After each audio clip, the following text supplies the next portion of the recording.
Madam आपको नहीं लगता कि मोदी साहब को इस दिन तो मोहब्बत प्यार की बात करनी चाहिए? हमें 15 अगस्त को, 14 अगस्त को एटलीस्ट कौमों को नज़दीक करने की बात करनी चाहिए, बजाय इसके कि हम दोबारा वही बातें उठा लें। हमारी सेना ने वो करके दिखाया जो कई दशकों तक कभी हुआ नहीं था। 14 अगस्त में हमारे प्राइम मिनिस्टर ने क्या बात की, हमारे प्रेसिडेंट, हमारे लोगों ने क्या कोई मोहब्बत का पैगाम भेजा है, आपको लगता है? जिन्होंने भारत को तारीख का वो सबक सिखाया जो उसकी आने वाली नस्लें भी क़यामत तक याद रखेंगी। इन्होंने भी तो यही बातें की है ना कि हम देख लेंगे, पानी बंद किया तो ऐसा कर देंगे, और फिर इसी किस्म की statement Bilawal Bhutto Zardari, prime minister Shahbaz Sharif हो, चाहे डिफेंस मिनिस्टर हो, इनके तमाम की यही स्टेटमेंट है। आप खुद बताएं, जवाब तो हमें हमें अभी से पता है कि हमारे यहाँ से क्या रिप्लाई जाएगा।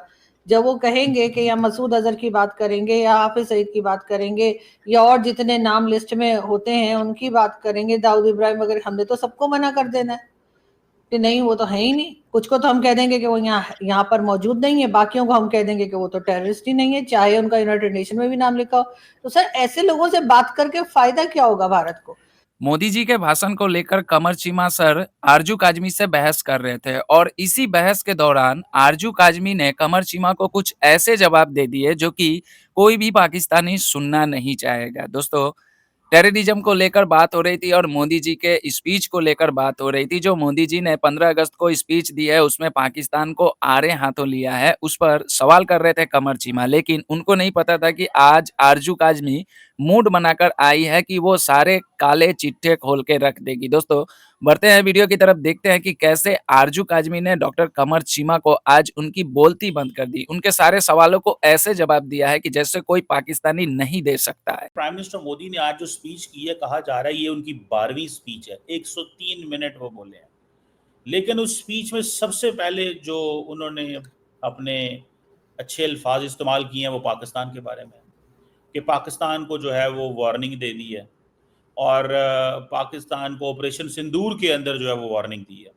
और दूसरा ये है कि सिंदूर चल रहा है, और उन्होंने ये भी कह दिया कि सुना है कि अमेरिका को भी जो है वो अलर्ट कर दिया। ठीक है, वो कह रहे हैं कि जी अमेरिका, पाकिस्तान को वार्निंग दे दी है, अमेरिका को क्लियर मैसेज अलर्ट कर दिया। मैडम आपको नहीं लगता कि मोदी साहब को इस दिन तो मोहब्बत प्यार की बात करनी चाहिए? हमें 15 अगस्त को, 14 अगस्त को एटलीस्ट कौमों को नज़दीक करने की बात करनी चाहिए, बजाय इसके कि हम दोबारा वही बातें उठा लें। क्या कहेंगी मैडम? सर सबसे पहले तो मेरी तरफ से भी तमाम इंडियंस को जो है वो कहना चाहिए कि 15 अगस्त की मुबारकबाद, और इस बात की मुबारकबाद कि उनको हमसे छुटकारा मिला। लेकिन सर 14 अगस्त में हमारे प्राइम मिनिस्टर ने क्या बात की, हमारे प्रेसिडेंट, हमारे लोगों ने क्या कोई मोहब्बत का पैगाम भेजा है, आपको लगता है? इन्होंने भी तो यही बातें की है ना कि हम देख लेंगे, पानी बंद किया तो ऐसा कर देंगे, और फिर इसी किस्म की statement Bilawal Bhutto Zardari, prime minister Shahbaz Sharif हो, चाहे डिफेंस मिनिस्टर हो, इनके तमाम की यही स्टेटमेंट है, यही धमकियों वाली स्टेटमेंट है। तो उधर से आपका क्या ख्याल है कि आप यहाँ से इस तरीके से अगर आप लोगों को डराएं धमकाएंगे तो उधर से क्या फूल आएंगे? उधर से भी यही होगा। मुझे नहीं पता आप कभी वाघा बॉर्डर गए, यानी मैं एक बार गई हूँ कुछ 2 साल पहले। तो हमारी तरफ से उनकी साइड पे जो सॉन्ग्स बज रहे थे वो हार्डली खैर मैं सुन पा रही थी, लेकिन ये कि वो ऐसी थी, वो चक दे इंडिया और इस तरह के थे ना, वो जो मूवीज में होते हैं। और हमारे साइड पे जो तराने या गाने बजाए जा रहे थे वैसे थे कि हम दुश्मन का सर काट देंगे, तो हम ऐसा कर देंगे, वैसा कर देंगे, इस किस्म के थे। और इतना लाउड लगा रखा था कि हम दूसरी साइड की आवाज जो है बहुत मुश्किल से सुन पा रहे थे। तो सर नफरतें आप देंगे तो जवाब में फिर नफरत ही मिलेगी ना, जवाब में कोई लड्डू तो आएंगे नहीं। तो इस चीज को भी तो हमें देखना चाहिए। और प्राइम मिनिस्टर शहबाज शरीफ हों, चाहे हमारे आर्मी चीफ हों, अभी अमेरिका गए थे, वहां जाकर भी उन्होंने 2-4 बड़के लगा दी। उसके बाद यहाँ से भी जब हम इसी किस्म की बातें करेंगे, या तो हमने कोई दोस्ती की बात की हो, हमने कोई अमन से रहने की बात की हो, तो दूसरा भी वही जवाब देगा ना। आप जिस जबान में बात करेंगे आपको उसी जबान में जवाब भी मिलेगा। वो तो बात ठीक है, आप कह रही हैं। तो पाकिस्तान ने तो कोई ऐसी कोई लड़ाई की बात नहीं की। पाकिस्तान ने तो यही कहा है कि कई दफ़ा कहा है कि आए, हमें बात करनी है, टेबल पे बैठना है। अगले दिन भी प्राइम मिनिस्टर ने ये बात की है। हम टेबल पे बैठने की बात करते हैं, भारत हमें मारने की बात करता है। मैडम थोड़ा सा तो है ना फ़र्क।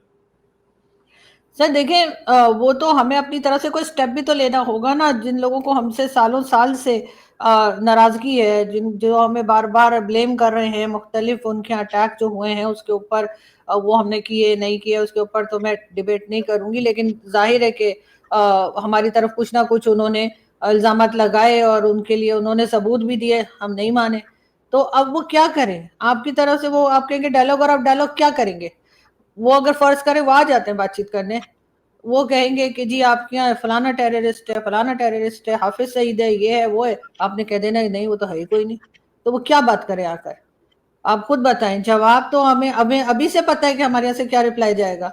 जब वो कहेंगे कि या मसूद अजहर की बात करेंगे या हाफिज सईद की बात करेंगे या और जितने नाम लिस्ट में होते हैं उनकी बात करेंगे, दाऊद इब्राहिम वगैरह, हमने तो सबको मना कर देना है कि नहीं वो तो है ही नहीं। कुछ को तो हम कह देंगे कि वो यहाँ पर मौजूद नहीं है, बाकियों को हम कह देंगे कि वो तो टेररिस्ट ही नहीं है, चाहे उनका यूनाइटेड नेशन में भी नाम लिखा हो।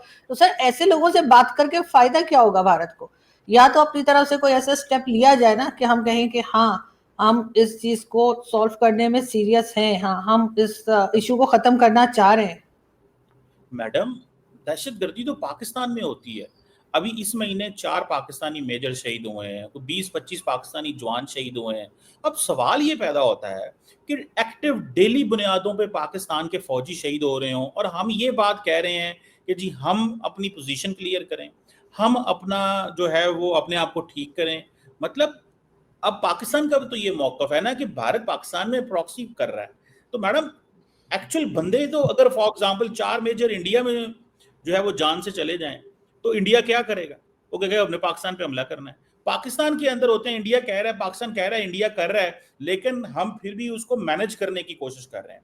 जो राहुल गांधी ने ये कहा था कि अगर इंडियन हुकूमत ये समझती है कि कश्मीर के अंदर या इंडिया के अंदर कोई वाकया हुआ and they call it an act of war, तो इसका मतलब ये है कि बेसिकली तो जंग का इख्तियार आपने दहशतगर्दों को दे दिया भारत और पाकिस्तान के बीच में।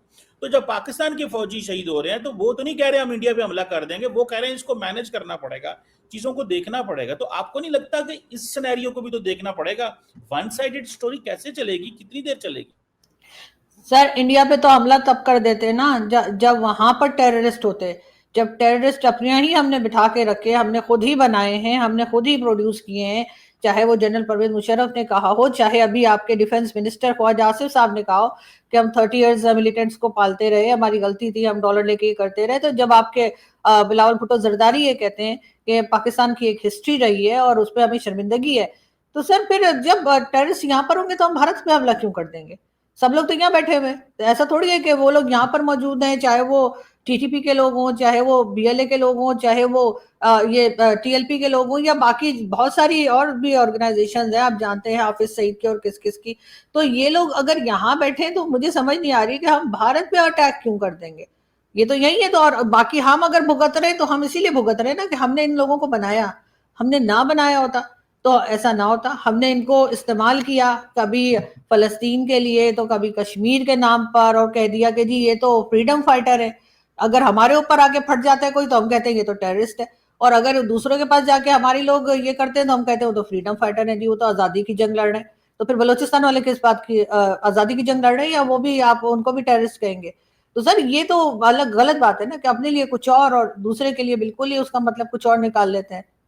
दोस्तों कभी-कभी आरजू काज़मी बहुत ही अच्छा बोल जाती है। चीमा साहब के जवाब को बहुत ही बारीकी से और बहुत ही अच्छे तरीके से इन्होंने बता दिया कि आखिर भारत की नाराज़गी है क्या? देखिए, जिन-जिन टेररिस्टों को पाकिस्तान में पाल-पोस कर बड़ा किया गया, उनको तैयार किया गया, उनसे कश्मीर में अशांति फैलाई गई, पूरे भारतवर्ष में बहुत जगहों पे धमाके करवाए गए। भारत की नाराज़गी यही है। भारत की नाराज़गी को पाकिस्तान अगर समझता है, सही में अगर उसको शांति स्थापित करनी है, तो इन लोगों को भारत को सौंप दे या फिर इन लोगों पे स्ट्रॉन्ग एक्शन ले, पाकिस्तान में इन लोगों को बैन करे, इन लोगों के क्रियाकलापों को पूरी तरह से नष्ट कर दे और भारत का विश्वास जीतने की कोशिश करे और आगे देखे कि भारत किस तरह से पाकिस्तान के साथ में बैठकर मिलकर सारे समस्याओं का समाधान करता है या नहीं करता है। देखिए, इन्होंने कहा कि पाकिस्तान में भी दहशतगर्दी होती है, लेकिन पाकिस्तान में जो लोग दहशतगर्दी करते हैं, उन सभी लोगों का तार तो हिंदुस्तान से नहीं मिलता है। उनमें से किसी एक का भी संबंध या फिर वो इंसान भारत में तो नहीं रहता है। भारत में अगर रहता, अगर भारत की सरकार उस पर एक्शन नहीं लेती, तो इस तरह की बात करने में अच्छा लगता है। वो सारे के सारे दहशतगर्द या तो पाकिस्तान में है या फिर ईरान में है या फिर अफगानिस्तान में बैठे हुए। तो इस तरह से आरोप लगा देना कि भारत की तरफ से स्पॉन्सर की जाती है, तो जब तक उसके साक्ष्य नहीं मिलते हैं तो नहीं बात करना चाहिए। दोस्तों, आपने देखा किस तरह से कमर चीमा साहब ने सवाल किए मोदी जी को लेकर, आरजू काजमी जी ने जिस तरह से जवाब दिया है, मुझे आज इनकी बातें काफी ज्यादा अच्छी लगी। दोस्तों, आप लोगों को क्या है कहना कमेंट करके जरूर बताइएगा। मिलता हूँ किसी दूसरे वीडियो में, तब तक के लिए दोस्तों जय हिंद, जय भारत, जय श्री राम।